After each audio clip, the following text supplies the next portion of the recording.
안녕하세요. 주식시마론입니다. 한 주 마무리 잘 하고 계신가요? 오늘은 시장에서도 주봉이 완성되는 금요일입니다.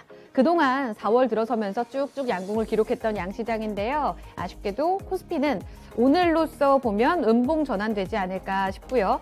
주봉 기준입니다. 코스닥은 추가적으로 8주째 양봉 랠리를 이어갈 것으로 기대되고 있습니다. 이번 주에도 다시 한번 역사적 고점을 경신한 양시장, 다음 주는 어떤 4월 말이 펼쳐질까요? 저희와 함께 강의로 내공 쌓아보시고 다음 주도 대비해보시죠. 오늘의 교수입니다. 토마토 투자클럽 최택규 전문가 함께하겠습니다. 안녕하세요. 네, 반갑습니다. 최택규 전문가입니다. 네. 자, 먼저 강의에 앞서서 시장 분위기부터 보겠습니다. 한시를 기점으로 흔들리던 시장이 조금 더 힘을 내고 있습니다. 아직은 오락가락하고 있는데 김은별 캐스터 지금 현재 분위기 전해주시죠. 네, 양시장이 보합권 정도의 시세를 보여주고 있습니다. 오전장보다는 훨씬 더 그래도 분위기가 개선된 모습인데요. 먼저 코스피 지수 보시면 밑골이 달고 올라오고 있고요. 강보합권 터치하면서 3,184포인트 지나갑니다. 분봉 차트 체크해 보시겠습니다. 네, 오늘 코스피 보시면 오전장에서는 거의 1%에 가까운 낙폭을 기록했습니다. 그런데 이후에 바로 반등 포인트 잡아나갔고요. 10시 구간부터는 계속해서 또 빨간불이 켜지고 있습니다. 보합권 정도의 시세를 기록하게 되면서 3,180선 회복합니다. 수급 보시겠습니다. 네, 현재 수급을 보시면 외국인이 2,117억 원으로 조금 가파르게 매도세가 나타나고 있고요. 기관은 오늘 금융투자 쪽에서 매수세가 유입되면서 이렇게 688억 원 매수 우위로 방어를 하는 모습입니다. 그리고 개인 투자자 쪽 보시면 1,490억 원 사자세를 기록하고 있습니다. 업종별로도 체크해 보시겠습니다. 현재 구간 상승하고 있는 섹터들이 더 많은 편인데요. 일단 업종 가운데서는 또 오늘 철강 금속 섹터가 1.8%대로 가장 크게 올라주고 있습니다. 이 철강 금속 섹터 같은 경우에는 1분기 실적에 대한 기대감도 실리는 상황이고요. 이와 더불어서 철강 업종 자체가 수요를 보여주고 있습니다. 오늘 금융업종도 좋은데요. 증권주와 보험 쪽도 1% 넘는 상승세 가져가고요. 통신업 섹터 0.9%가량 오름세입니다. 반면에 하락하는 섹터들도 보시겠습니다. 현재 현대차 쪽에서 조금 가파르게 떨어지는 모습이 나타나고요. 운송장비 섹터를 1.8%대로 하락세 이끌고 있습니다. 운수창고 섹터도 0.8%대 하락세고요. 그 외 종이목재, 의료정밀, 음식료품 현재 구간 1% 안쪽에 낙폭을 기록합니다. 시총 상위 종목들도 확인해 보시겠습니다. 현재 분위기를 보시면 일단 하락하고 있는 종목들도 있고요. 혼조세 양상이 나타납니다. 먼저 IT 투톱주들 같은 경우에 삼성전자 보합권 정도의 시세를 보여주면서 82,500원 터치하고 있고요. 오늘 반도체 쪽으로는 외국인의 매도세가 나타나고 있습니다. 그 탓인지 SK하이닉스가 1.5%대로 조금 많이 밀리고 있는데요. 그래도 양봉 전환한 상태고요. 조금 더 상승을 기다려 보겠습니다. 네, 언택트 종목들 체크해 보시면 네이버는 0.6%가량 밀리고 카카오는 보합권 정도의 시세를 가져갑니다. 이 네이버 쪽으로는 네이버 웹툰에 또 미국 상장설까지도 흘러나오고 있는데요. 그 가운데 이 성장세와 더불어서 여러 가지 비용 부담도 공존한다 이런 분석들이 나타나고 있습니다. 주가를 살짝 누르는 요인으로 작용을 하고 있고요. 2차전지 종목들 가운데서는 LG화학과 삼성 SDI 모두 보합권 정도의 시세를 가져갑니다. 네, 그리고 제약바이오 섹터들에서는 셀트리온도 그렇고 삼성바이오로직스도 강보합권 정도의 시세를 나타내고 있고요. 말씀드린 대로 현대차와 기아가 조금 가파르게 밀립니다. 오늘장 2%가량 하락세인데요. 어제장 1분기 실적이 발표가 됐습니다. 현대차는 괜찮은 실적이 나왔고요. 기아 같은 경우에는 1분기 실적 컨센을 살짝 하회하는 수치를 냈습니다. 그리고 차량용 반도체 수급에 대한 불안정함은 여전히 있는 편인데요. 오늘장 하락세옥으로 조금 더 무게를 두는 모습이고요. 나머지 종목들 가운데서는 LG전자와 포스코가 현재 구간 빨간불이 들어와 있습니다. 특징주로 넘어가 보시겠습니다. 네, 전 세계 철강 수요가 오늘 늘어날 것으로 보이는데요. 특히나 중국을 중심으로 철강 수요가 급증한 것으로 드러나고 있습니다. 완성차 산업의 회복세와 더불어서 점차 수요가 늘어나고 이 부분은 가격 강세로 이어지게 되는데요. 결국에는 실적에 대한 개선 기대감이 실리고 있습니다. 그리고 어제장 상한가를 기록했던 포스코 강판 오늘까지 25%대 급등세가 나타나고요. 48,250원을 터치하고 있습니다. 네, 포스코 강판은 1분기 실적이 굉장히 좋았는데요. 지난해에 대비했을 때 영업이익이 거의 689% 증가했다. 이런 분석들이 나오게 되면서 오늘장 두 자릿수대 시세를 뽐내고 있습니다. 네, 나머지 철강 종목들도 매기가 확산되면서 이 두 자릿수대 시세 가져가고 있는데요. 세아제강, 동국제강 두 자릿수대 상승폭 나타나고요. 휴스틸과 현대비엔지스틸, KG 동부제철 모두 9%가량 상승하고 있습니다. 코스닥 시장으로 넘어가 보시겠습니다. 현재 코스닥 지수 체크해 보시면 1027포인트 터치하면서 마찬가지로 강보합권 정도의 시세를 가져갑니다. 분봉 차트 확인해 보시죠. 네, 오늘 코스닥도 일단 출발 자체는 하락 쪽으로 조금 불안했습니다. 하지만 10시 구간까지 빠르게 회복세를 나타내게 됐고요. 계속해서 보합권 정도의 횡보세를 나타나게 되면서 현재 구간 1020선 중반을 터치하고 있습니다. 수급도 살펴보겠습니다. 네, 현재 개인은 매도 전환하면서 419억 원 팔자세고요. 외국인과 기관의 양 매수세가 이어지고 있습니다. 네, 외국인은 매수와 매도가 현재 약간 흔들리는 모습인데요. 일단은 70억 원 매수 쪽을 가리키고 있고요. 기관은 445억 원 매수 우입니다. 시총 상위 종목들도 확인해 보시겠습니다. 네, 현재 구간에서는 혼조세가 나타나고 있고요. 먼저 셀트리온 그룹주들 같은 경우에는 강보합권의 시세를 가져가고 있습니다. 셀트리온 헬스케어는 12만 3,800원 터치하고요. 셀트리온 제약은 14만 8,000원을 터치하고 있습니다. 그리고 카카오 게임즈 같은 경우에는 MSCI 신규 편입 예상 종목으로도 꼽히기도 하는데요. 오늘 장 1.7% 오르면서 시총 3위 자리에 등극을 했습니다. 5만 7천 원 터치하고 있고요. 반면에 펄어비스는 최근에 외국인 매도세가 좀 깊었는데요. 오늘 장 일단 빨간불 전환 앞두고 있지만 보합권 정도의 시세를 가져가고 있습니다. 에코프로비엠도 2%가량 강세 흐름이 나타나고 있고요. 반면에 알테오제는 차익 실현 매물 쏟아지면서 2.5%가량 하락합니다. 나머지 종목들 1% 안쪽에 하락세를 나타내고 있고요. 오늘장 제넥신이 또 6% 오르며 11만 7,100원 선을 터치하고 있습니다. 이 코로나19 재확산과 더불어서 백신이나 제약바이오 섹터 쪽에서 이 백신 관련 종목들 또 진단키트 관련 종목들이 최근에 주목을 받고 있는데요. 제넥신 역시나 시세가 나타나고 있고요. 시제는 오늘 무상증자에 따른 권리락일입니다. 이 때문에 오늘 9% 오르면서 10만 7,400원 터치하고 있습니다. 네, LNF 보시면 신고가 경신 있었는데요. 오늘 장에서 또 2%대까지 차익 매물 쏟아지면서 다시금 10만 원 선 아래쪽을 건드리고 있습니다. 네, 마지막으로 특징주 보시겠습니다. 네, 식약처가 코로나19 자가검사 키트 2종을 조건부로 허가를 했는데요. 이 보조수단으로 사용해야 한다고 강조했습니다. 허가를 받았던 제품은 SD바이오 센서와 이 휴마시스의 자가검사 키트인데요. 관련 종목들이 급등하는 가운데 휴마시스 오늘 22% 오르면서 19,700원 터치하고 있습니다. 오르비텍은 이 SD 바이오 센서 쪽으로의 투자가 좀 부각이 되면서 오늘장 13%대 강세고요. 나머지 진단키트 종목들도 오늘장 대체적으로 분위기가 괜찮습니다. 이 무상증자 이슈 있는 시젠을 제외하고 랩지노믹스도 8.9% 오르며 25,050원 터치하고 있고요. 아래쪽으로 엑세스바이오나 EDGC, 수젠텍, 오상자이엘 현재 구간 모두 빨간불이 들어와 있습니다. 지금까지 시장 상황 짚어드렸습니다. 강의로 가보시죠. 네. 오늘의 강의는 시장과 상당히 밀접한 주제로 두 가지를 찾아보도록 하겠습니다. 먼저 첫 번째 주제부터 함께 확인해 보실까요? 이번 주였습니다. 역사적 고점을 뚫어낸 양시장. 참 대견하면서도 또 걱정 어린 시선으로 투자자분들 보고 계실 겁니다. 지난 4월 20일 3,220포인트를 돌파했고요. 코스닥은 1,030포인트의 이 기점을 넘어간 상황입니다. 더욱더 다음 주에는 힘 받아서 신고가를 뚫어낼 수 있을까? 아니면 여기에서 확실히 좀 꺾이는 기조 보여줄까에 대한 두 가지 이런 의견이 좀 팽팽하게 맞서고 있습니다. 최태규 전문가의 의견도 함께 들어볼게요. 전문가님, 3,220선 종가장으로 20날 뚫어내면서 1월 25일의 최고점이 3,208포인트였는데 요거를 드디어 이번 주에 뚫어냈습니다. 그 배경은 뭐였다고 보세요? 네, 일단 뭐 시장이 워낙 강하니까 뭐 이러한 상승세가 나오고 그 배경은 또 뭐 여러 가지 볼 수 있을 것 같아요. 네. 자, 일단 최근 시장의 가장 큰 특징은 대형주가 주도하지 않았다라는 겁니다. 어떤 업종들이 순환하면서 시장을 이끌어가고 있다라는 게 지금 시장의 가장 큰 특징이 아닌가 저는 이렇게 보고 있어요. 자, 그러면 1월 달에 만들었던 3,266 그리고 이번 달에 만들었던 이 고점, 이 차이점이 뭘까? 한번 잘 보시면 네. 자, 1월 달에 1월 11일이었습니다. 3,266.23 여기를 고점 딱 만들었는데 이 당시에는 이 차트 보시면 아시겠지만 엄청나게 가파르게 올라갔어요. 가파르게 올라가면서 여기에 상승을 주도했던 것들은 다 대형주예요. 삼성전자, 뭐 LG전자, 뭐 LG화학, 현대차 할 것 없이 모든 종목들이 그냥 거의 막 더블 갔잖아요. 네. 진짜 짝 조금 간 게 더블이고 많이 간 막 3-4배 갔던 대형주들입니다. 코스피 신총주들요. 그렇죠. 그러면 이들 종목들이 이렇게 갔다라는 거는 정말 과거 어느 때에도 단기에 이렇게 수익 낼 수 있는 시장이 없거든요. 네. 그러다 보니까 큰 손들 입장에서는 이 마지막 이 고점 나온 이날 하루 이틀을 60조 이상 거래가 발생되면서 차익이 나와버린 거예요. 수익 낼 만큼 냈다 이거죠. 그러면서 좀 이제 거리를 두기 시작합니다.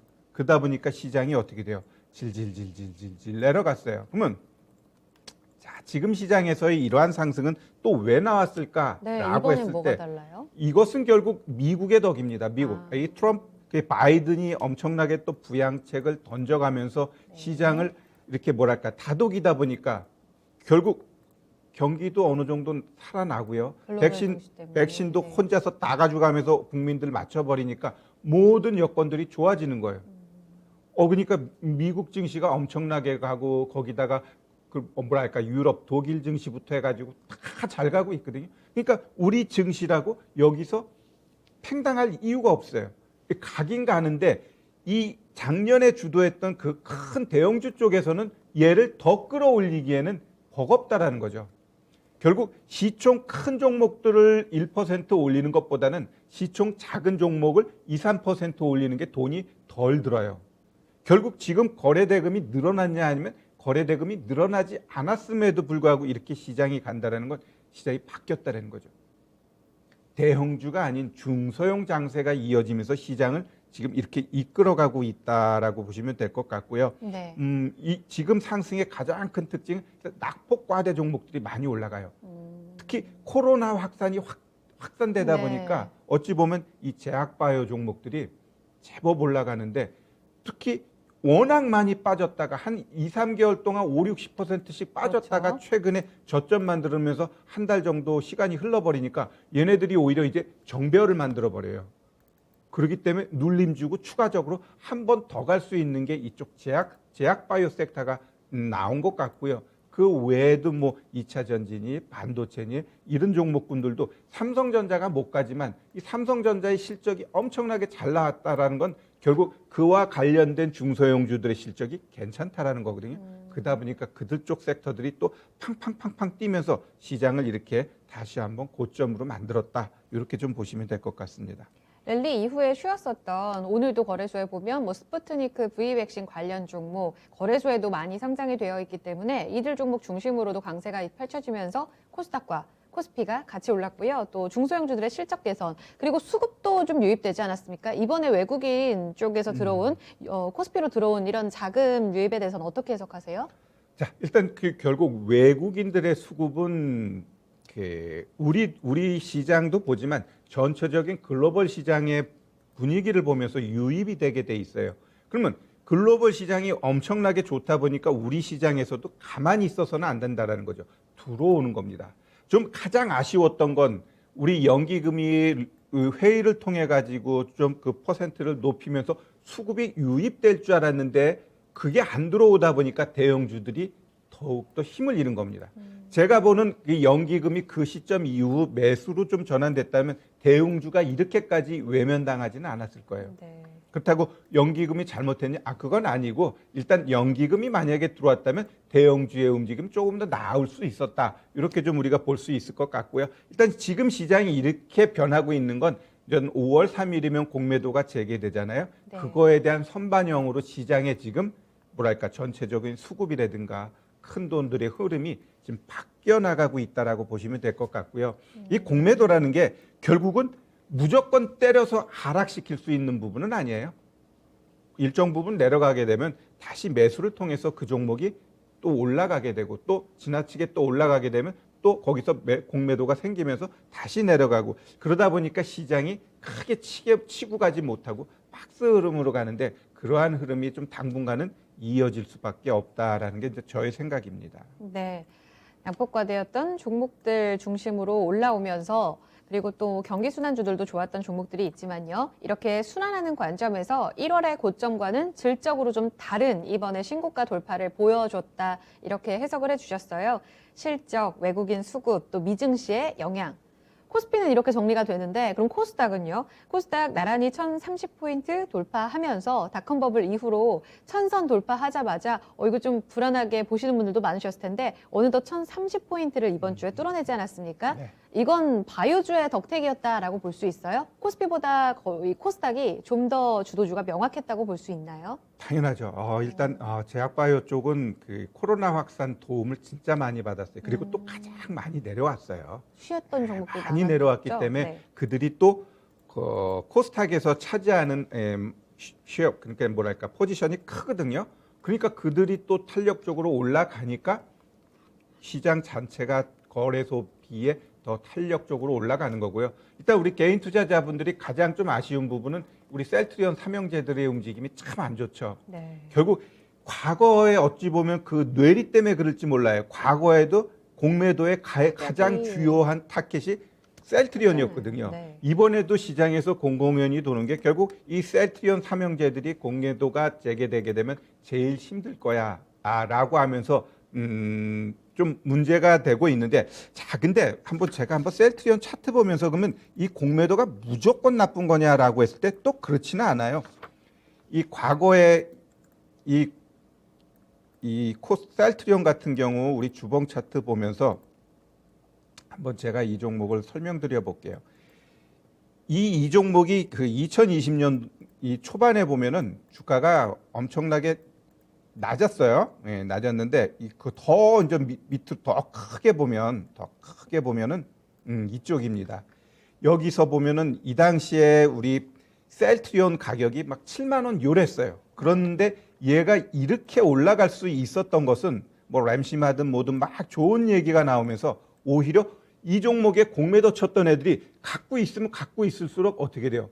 더 손실이 커지니까 여기서 이제 쇼커버 들어가면서 오히려 공매도에 의해 가지고 얘가 주가가 4배, 5배 올라갈 수 있었던 거예요. 우리 어찌 보면 미국에서 뭐 게임스탑인가? 그러한 네. 것하고 똑같은 효과가 셀트리온도 이 당시에 2017년, 네네. 2018년도에 나온 거이기 때문에 이 공매도가 어떨 때는 주가에 또 뭐랄까 긍정적인 반응도 한다라는 걸 우리가 명심하시면서 잘 이용하게 되면 공매도가 오히려 주가 트레이딩 하는 데 있어서 도움된다. 좀 이렇게 네. 좀 말씀드리고 싶네요. 그런데 바이오 말고도 이번에 질적으로 코스피처럼 좀 순환하면서 다른 종목들도 많이 올라오지 않았어요? 네네. 뭐 IT라든지. 네. 네. 네, 그렇죠. 우리 반도체 같은 경우도 잘 보시면은 지금 이제 쇼티지 이야기가 나오는데 결국 쇼티지 나온 이거로 인해 가지고 분명히 요새 또 나오는 뉴스가 뭐예요? 경기가 또 둔화될 수 있다 이런 얘기는 나오는데 일단 물량은 계속해서 나오는데 가격이 올라가고 있어요. 그러니까 반도체로 인한 그 기업들의 주가들은 상승하게 됩니다. 뭐 어버브 반도체 아니면 DB 하이텍 얘네들 같은 경우는 뭐랄까 출하는 비슷한데 공급하는 가격이 2배, 3배 올라가니까 매출이 자연스럽게 늘어나니까 이들의 주가가 자연스럽게 올라가는 거예요. 그러다 보니까 시장에서 이들의 주가 상승이 또 전체적인 시장 상승에 도움을 주는 거고 도움을 주고 있거든요. 자, 그러면 네. 이 코스닥 쪽에서 우리가 포지션 보면 제약바이오, 그다음에 반도체 이들이 전체의 3분의 1을 차지합니다. 그러니까 주가가 거래소보다 더 탄력적인 모습을 보여주고 있고 얘가 그럼 1030에서 더 갈 수 있느냐라고 했을 때 분명히 뭐 더 갈 수도 있어요. 근데 일단 미증시 같은 경우도 좀 단기 고점이 나왔기 때문에 미국 증시가 못 가게 되면 우리도 좀 횡보할 수 있는 부분은 있다. 좀 이렇게 좀 말씀드리고 싶습니다.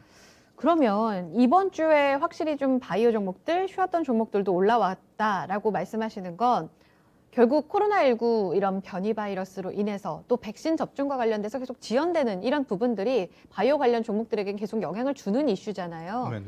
다음 주에도 이런 이 코로나 관련 이슈들이 계속해서 업데이트 될 때마다 진정이 안 된다면 경제 정상화가 결국은 지연되는 것 아닌가 하는 우려감도 들거든요. 여기에 대해서는 어떻게 보세요? 이것이 신고가를 돌파한 이후에 뭔가 증시를 좀 답답하게 만드는 요인이 되진 않을까요? 자, 일단 시장에서 그러한 요인들이 악재로 작용할 수 있느냐라고 했을 땐 그렇게 크게 작용하지는 않을 것 같아요. 일단 내일 뭐 미증시도 좀 중요한 자리에 있지만 네. 지금 유럽 같은 경우도 오늘 미증시가 하락했음에도 불구하고 상승을 했어요. 왜냐하면 유럽 같은 경우 코로나가 확산은 되고 있지만 경기 개선이 되는 게 뚜렷하게 보인다라고 22총재가 이야기를 했거든요. 그러면서 경기가 회복됨에도 불구하고 우리가 시장에 던져지고 있는 그 유동성을 회수하지 않겠다. 그대로 유지하겠다라고 하면서 유럽 증시가 다시 한번 강하게 올라갔습니다. 아, 22 효과가 톡톡히 있었다라고 그렇죠, 그렇죠. 보시는군요, 간밤에. 네, 그래서 제가 봤을 때는 지금 시장이 조정 어제 같은 경우 우리 증시 보면은 윗골이 달았죠. 네. 좀 올라가면 좀 부담스러운 것 네네. 같아. 근데 내려가니까 또 저점 매수가 들어오죠. 그만큼 지금 시장은 내려가기도 그렇고 조금 올라가기도 그렇고 애매한 장이다 보니까 오히려 종목들의 움직임이 또 탄력적으로 나오는 종목들은 또 잘 나오고 있어요. 그래서 지금 시장은 무조건 겁먹지 말고 그렇다고 또 너무 자만하지도 말고 시장에서 지금 방향이 위로 갈지 아래로 갈지 아직 정해지지는 않았어요.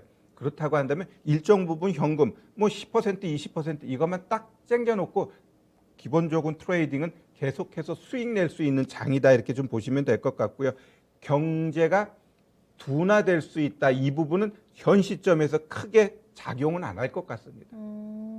지금 우리 시장에서 가장 많이 데미지를 줬던 게 미 10년물 국채였는데 네. 얘가 지금 1.5%까지 확 내려와져 있어요. 이번 주 내내 안정적이었던 그렇죠. 거예요. 예. 그만큼 이 금리 인상에 대한 부담감이 없다라는 건 시장한테는 가장 큰 천군만마거든요. 그러면 일단 단기적으로 시장이 크게 요동칠 가능성은 없다라는 게 저의 생각이고 그렇다고 하면은 시장이 그 경기 둔화로 인해 가지고 크게 하방 쪽으로 갈 가능성은 조금은 낮다. 이게 저의 생각입니다. 그러면 안정적인 금리는 언제든지 좀 튀어오를 수 있을 텐데 그 밖에도 하단을 지지하는 게 있다고 보세요. 뭐 실적이라든지 좀 이전과는 다르다라고 보시는 하단을 지지하는 변수가 또 있을까요? 네, 일단 우리 하단을 지지하는 요인 중에 가장 큰 건 결국 아직까지 시장에서 남아있는 유동성하고 저금리 기조입니다. 예, 연준이 계속해서 밀어붙이는 이 저금리 기조 이거로 인해 가지고 시장이 계속 강하게 올라가는 부분이고요. 네. 또한 기업들의 실적 분명히 우리나라도 보면은 많은 중소기업들이 어렵다는 뉴스가 계속 흘러나오지만 네. 일단 대표적인 기업들이 앞에서 어떻게 돼요? 그냥 강하게 끌고 올라가기 때문에 시장이 전체적으로 네. 봤을 땐 좋게 보여지고 있어요. 그러면 이러한 기업들의 실적 이거는 분명히 플러스 요인이고 주가는 실적하고 반드시 연동하게 돼 있으니까 실적이 좋으면 뭐 주가도 당연히 가게 돼 있습니다. 그래서 지금 시장에서 특별하게 어떤 악재가 돌발될 요인은 없다라고 보고요. 향후 이제는 뭐 미 10년물 국채가 여기서 제가 봤을 땐 올라가게 돼 있습니다. 올라가게 돼 있기 때문에 길게 보면 그렇죠. 네. 그러한 부분에 있어서는 우리가 대비를 해야 되고요. 네. 그다음에 미국에서 이렇게 뿌려대는 이 부양책 이거 후폭풍은 반드시 있게 마련이에요. 지금 우리 물가 보세요. 엄청나게 올라가고 있어요. 그러면 이 물가 상승은 어쩔 수 없이 네. 인플레이션을 발생시키고 인플레이션을 발생시키면 금리는 올라가게 돼 있고 금리가 올라가게 되면 개인이든 기업든 충격받게 되고 증시도 충격받을 수밖에 없어요. 그래서 그러한 것들은 향후 우리가 계속해서 주시하고 봐야 할 체크포인트다. 이렇게 좀 말씀드리겠습니다. 네. 그러면 간단하게 하나만 좀 짚고 갈게요. 지금 정상화 지연에 있어서 우려는 없다. 증시에 크게 영향 미치지는 않을 거다. 단기적으로 이렇게 말씀하셨는데 이 부양책이요. 후폭풍 말고도 선폭풍이라고 해서 간밤에도 미증시가 흔든 게 바로 부양책의 재원이 될 수 있는 이 세제 관련 이슈였잖아요. 간밤에 미시장을 흔든 요인이었고 우리도 하락으로 출발한 요인이었는데 네. 이것이 다시 한번 시장을 또 흔들 가능성이 있다고 보시는지 아니면 일시적이라고 보시는지요?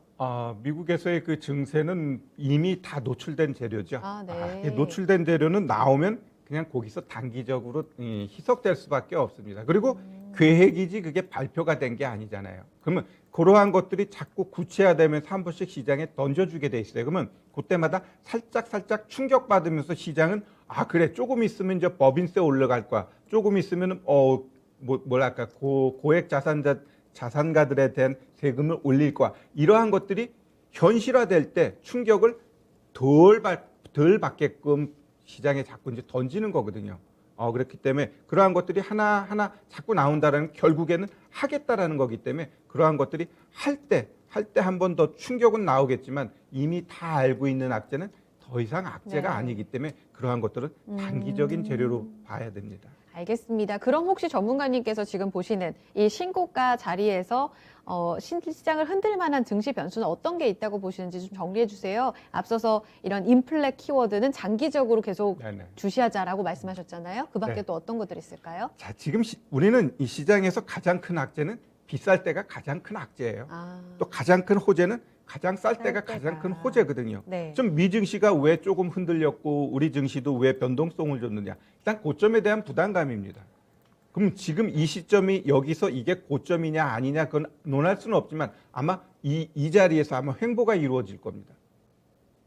횡보가 이어지면서 거기서 떨어질 건지 올라갈 건지 그게 아마 다음 주 정도에 어떤 변화를 줄 텐데 네. 결국 그러면은 이 시장의 가장 큰 악재로 보고 있는 이 고점에 대한 이 시장 분위기는 결국 시장 참여자들이 결정하는 거거든요. 네. 팔면은 하락하는 거니까. 근데 아니야, 이건 더 올라갈 거야 하고 사게 되면 추가적으로 상승하게 돼 있습니다. 그러면 우리 시장인 우리 시장만 봤을 땐 결국 외국인하고 기관의 수급을 봐야 되는데 과연 우리 시장에서 기관하고 외국인이 공격적으로 사냐 할 때 아니거든요. 특히 연기금 같은 경우 계속해서 파는 거는 왜 팔까를 우리가 생각해 봐야 돼요. 왜 팔까? 그럼 연기금 입장에서는 지금 시장에서 내가 공격적으로 사가지고 올릴 수 있는 상단이 제한적이라는 거죠. 그러면 여기서 그 얼마 안 되는 상단을 먹기 위해서 투자금을 넣었을 때 만약에 하락 자리가 나오면 그걸 받쳐주려면 어떻게 돼요?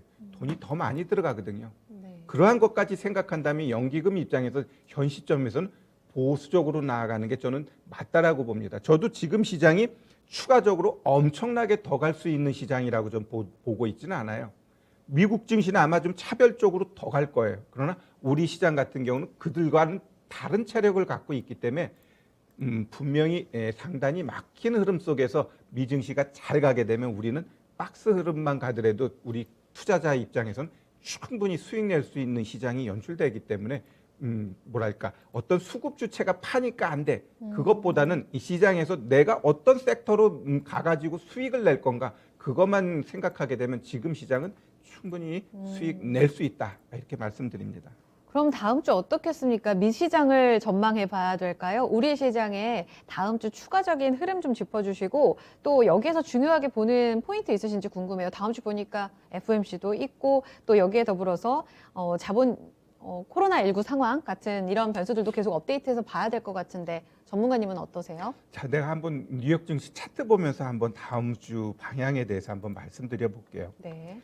자, 차트 나왔나요? 네, 차트 보시면은 뭐 그저께였어요. 지금 이렇게 어떤 차트예요? 이게 다우존스입니다. 다우 차트인가요? 다우인데요. 예. 이 보면은 이게 오늘 이게 이제 그저께 차트인데 이날 크게 양봉 나왔어요. 그러면 이 양봉 나온 이 자리가 치고 올라가 줘야 돼. 근데 내가 우리 회원님들한테 뭐라고 얘기했냐면 이 양봉을 치고 못 가고 오히려 음봉 나오게 되면은 조금 횡보 가능성이 있다. 이렇게 제가 이야기했어요. 그러면 내일 또 만약에 얘가 양봉 나오잖아요. 그럼 고점에서 이 방향이 없다는 거예요. 크게 양봉 나왔다, 음봉 나왔다, 양봉 나왔다 이른다는 건 어느 쪽으로 가야 될지 시장 참여자들도 모른다라는 겁니다. 그러면은 여기다가 대놓고 무턱대고 위로 갈 거야, 무턱대고 아래로 갈 거야 이거를 결정해서는 안 돼요. 그렇기 때문에 움직임을 보기 위해서 현금이 필요하다는 거거든요.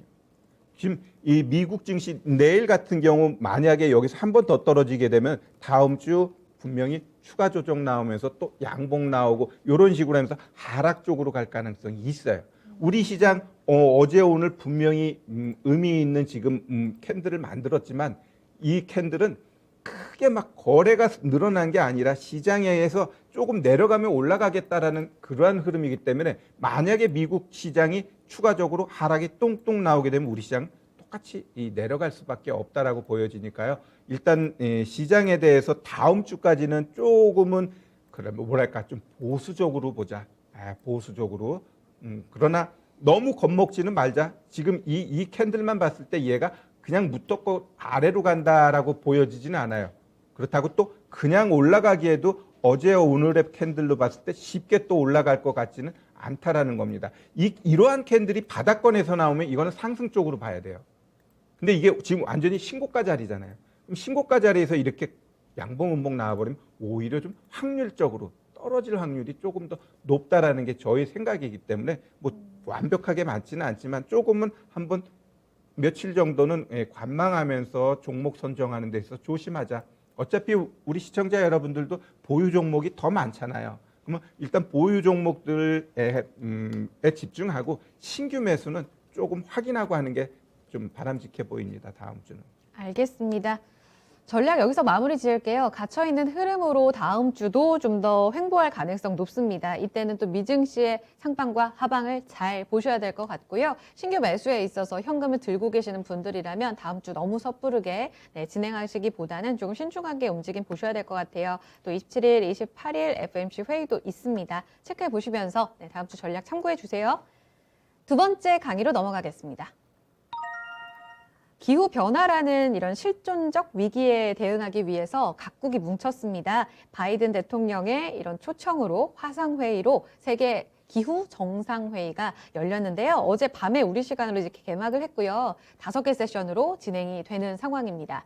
자, 그러면 지금까지 업데이트된 내용을 기반으로 해서 전략 좀 알아보겠습니다. 전문가님, 세계 기후 정상회의 이게 과거 한 5년, 10년 전만 하더라도 이 이벤트가 있었나? 그리고 증시에 이렇게 크게 주목을 받았었나라는 생각이 듭니다. 왜 지금 우리가 이걸 주목해야 될까요? 네, 일단 이제 기후에 대해서 이제 많은 국가들이 중요성을 느끼는 겁니다. 막 기후 한파라든가 이러한 것들이 이제 많은 나라에서 나타나다 보니까 지금 과학자들이 지금 가장 이야기하는 게 이 최악의 기후 이 위기를 피할 수 있는 시발점이 지금이고 앞으로 10년 동안 노력하지 않으면 더 큰 재앙이 올 수 있다라는 게 지금 과학자들의 이야기인데 그 이면에 보면 일단 트럼프가 이걸 탈퇴를 했죠. 탈퇴로 인해 가지고 미국의 지위가 많이 다운됐습니다. 이 다운된 거에 대해서 이 바이든 정부가 어찌 보면 회복시키고 바이든이 또 중요한 외교적인 성과 중에 하나를 이 기후 쪽으로 가고 있어요. 선거 전에 보면은 신재생 쪽으로 엄청나게 강조했듯이 이 바이든 정부가 지금 제일로 치고 있는 정책 중에 하나가 이 신재생 쪽이고 그거의 대표적인 기구가 또 이거이다 보니까 여기에 포커싱 해가지고 바이든이 뭐랄까 집중하는 거 이게 가장 큰 요인이다라고 보고요. 결국 왜 이거에 대해서 포커싱을 하느냐? 우리는 물론이지만 우리 자녀들 세대까지 미칠 수 있는 가장 큰 요인입니다. 기후 이변으로 인해 가지고 농작물들이 만약에 작황이 안 좋고 이러면 먹는 거에 있어서 문제가 될 수 있고요. 많은 동물들도 파괴되고 이랬을 때는 지구 자체의 존립에 문제가 될 수 있다는 것은 아마 다 알 수 있는 부분이기 때문에 이 기후 협약 이러한 것들은 계속해서 뭐랄까 강화하고 서로 협조해 나가야 될 문제다. 예, 저는 이렇게 좀 보고 있습니다. 지금 어젯밤 9시부터 11시까지 첫 세션이 마무리가 됐는데 다들 목표치를 좀 제시했던 걸로 알려져 있습니다. 첫날 어떤 이야기 좀 대표적으로 꼽아볼 수 있을까요? 자, 일단 여기 보시면 미국하고 유럽하고 어찌 보면 미국과 관련된 기업들은 목표치를 좀 높였어요. 반면에 중국이라든가 러시아 이들은 그냥 과거에 했던 것처럼 그냥 앵무새처럼 우리 그냥 그 정도 할게라고 완전히 이제 극명하게 갈려져 있는데 자, 근데 미국 같은 경우는 보면은 일단 2030년까지 우리 온실 배출가스를 절반으로 줄일게. 또한 좀 하나 새로 나온 거라면 이제 자동차 배출가스 기준을 강화하겠다라는 게 이제 좀 나왔고요. 예, 중국 같은 경우는 2060년입니다. 미국은 30년인데 60년까지 탄소 중립을 하겠다라는 걸 재확인시키는 정도였는데 여기서 중요한 것은 이 2017년도 기준으로 해가지고 온실가스 배출을 보니까 중국이 27%가 넘습니다. 그다음에 미국이 거의 15%. 그러니까 이 두 나라가 거의 뭐 40% 이상을 뭐랄까 지구를 엉망으로 만드는 아주 뭐랄까 왼수 같은 나라들이죠. 예, 이들이 가장 솔선수범해야 되는데 일단 미국은 좀 솔선수범하겠다고 하는데 반해 이 중국 같은 경우는 시간을 두고 더 해야겠다라는 거죠. 그래서 이 중국 같은 경우는 계속 립 서비스로 참여하면서 자기네들이 여기서 뭐랄까 뒤로 물러나게 되면 지금 미국이 엄청나게 중국을 패스하고 있는데 더욱더 궁지에 몰릴 수 있기 때문에 참여해가지고 적극적으로 협조하겠다 라는 정도의 그냥 방향만 나오고 있다는 게 이번 회의의 핵심이 아닌가 보여집니다. 그렇네요. 좀 변화가 있습니다. 2030년까지 미국은 2005년 수준 대비로 50% 이상 온실가스 이 배출량을 줄이겠다고 구체적인 목표를 좀 설정했고요. 중국 같은 경우에는 이제 2030년부터 줄이기 시작해서 2060년에는 명확한 좀 수치로 우리가 목표를 세우겠다 이렇게 이야기를 한 상황입니다. 목표치만 놓고 보면 확실히 미국이 좀 더 적극적이구나 이런 생각도 드는데 중국은 나름의 또 이유를 댔더라고요, 이 자리에서. 알겠습니다. 이런 각 국의 이런 목표치 그리고 우리 쪽에서도 이제 상향 조정할 거다라는 이야기들도 있는데요. 기후 정상회의에서 이렇게 목표치를 제시하고 그 다음에 이제 구체적인 로드맵과 함께 어떻게 실천할 것인지에 대해서 또 명확하게 이게 얼마나 중요한 사안인지 각국의 공감대를 갖고 있잖아요. 이렇게 되면 긴 관점에서 다시 한번 신재생 에너지 종목들이 좀 반등할 수 있는 이벤트가 되지 않을까 싶은데요. 이미 어제 오늘 좀 반응이 나오고 있는 분위기입니다. 어떻습니까? 이벤트로 좀 반등 트리거 마련할 수 있을까요? 제가 봤을 때는 이런 격언 하나 드리고 싶어요. 소문에 사서 뉴스에 팔아라. 일단 이 신재생 관련된 종목군들은 이미 작년에 엄청나게 올랐고요. 네. 지금 보면은 분명히 종목마다 뭐 OCI 같은 경우는 더 치고 갑니다. 일단 그 더 치고 가는 건 이 OCI만이 갖고 있는 또 호재가 있잖아요. 폴리실리콘 가격이 뭐 급등하면서 이 종목이 이제 개별적으로 이제 치고 올라가고 있는데 분명히 중요한 것은 이러한 뉴스에 의해서 종목을 접근하는 게 아니라 이제는 오히려 기업이 갖고 있는 실적 그리고 앞으로의 성장성을 보고 우리가 접근해야 됩니다. 어떠한 종목이든지 좋은 종목이라고 한다면 그냥 계속 올라갈 수 없어요. 진짜 우리가 제일 좋아하는 삼성전자 정말 우리 온 국민이 다 샀잖아요. 근데 다 지금 9만 원대 사가지고 다 물려가지고 힘들어 하실 텐데 그러면 이 삼성전자가 문제가 있어서 주가가 안 가는 게 아니라 주식이라는 건 올라가면 내려가게 돼 있어요. 그렇기 때문에 이 내려갔을 때 이 기업에 대해서 믿을만하고 또 적극적으로 보유했을 때 향후에 더 올라갈 수 있는 종목이냐라고 했을 때 분명히 더 올라갈 수 있는 종목이면 그 하락하는 거에 대해서 연연해할 필요 없다라는 게 저희 생각이고요. 결국 이 시점에서 이 신재생 관련돼서 작년에 올라갔던 종목 중에 분명히 잡주들도 많아요.